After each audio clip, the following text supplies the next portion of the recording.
Kenapa fakultas ekonomi lebih dulu daripada UNAS?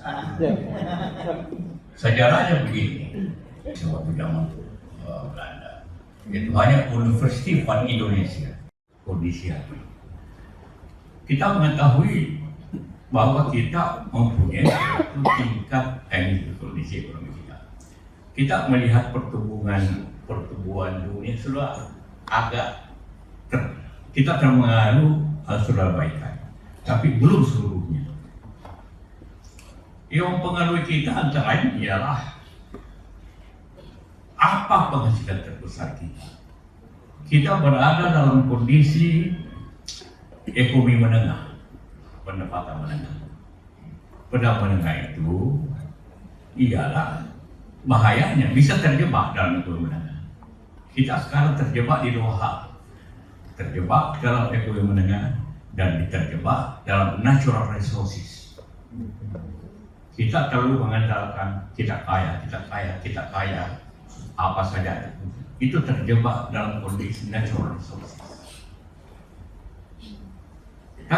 Kedua, kita juga terjebak, tidak terjebak di situ, maka kita terjebak dalam penghasilan dan dalam menengah bawah. Jadi selalu kita ucapkan kita akan mendapat ekonomi zaman emas tahun 45, ekonomi emas.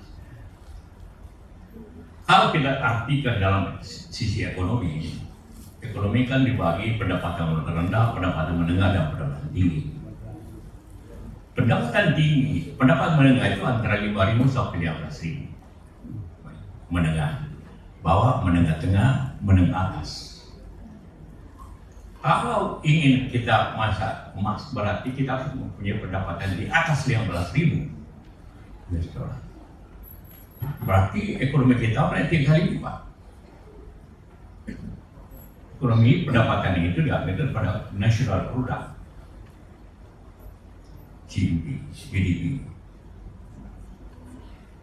Nah, inilah masalah yang kita hadapi. Bagaimana kita lepas daripada dua hal ini.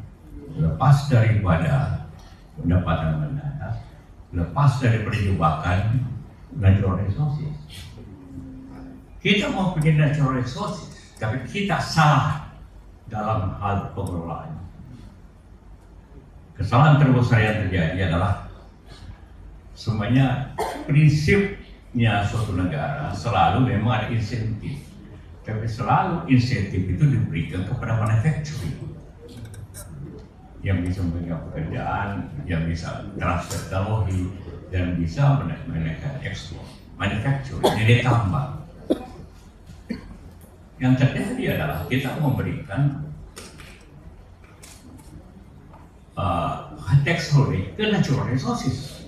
Itu kesalahan. Nikel, jadi inilah kerugian terbesar ekonomi dalam sejarah ekonomi itu di nikel dan batu bara.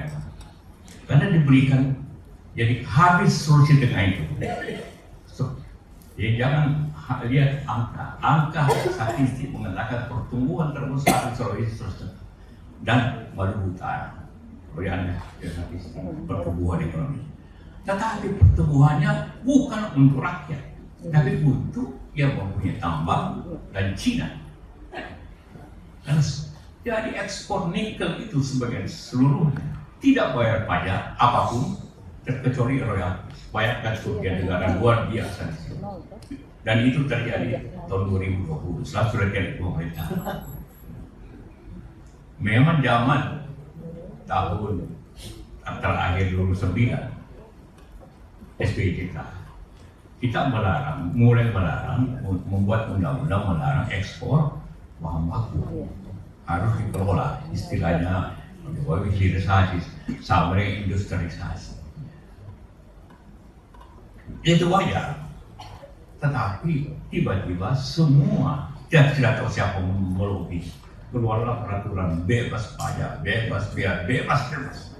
Jadi Cina itu menikmati luar biasa. Dan kita dapat anti banjir itu ada apa? Rusak lingkungan.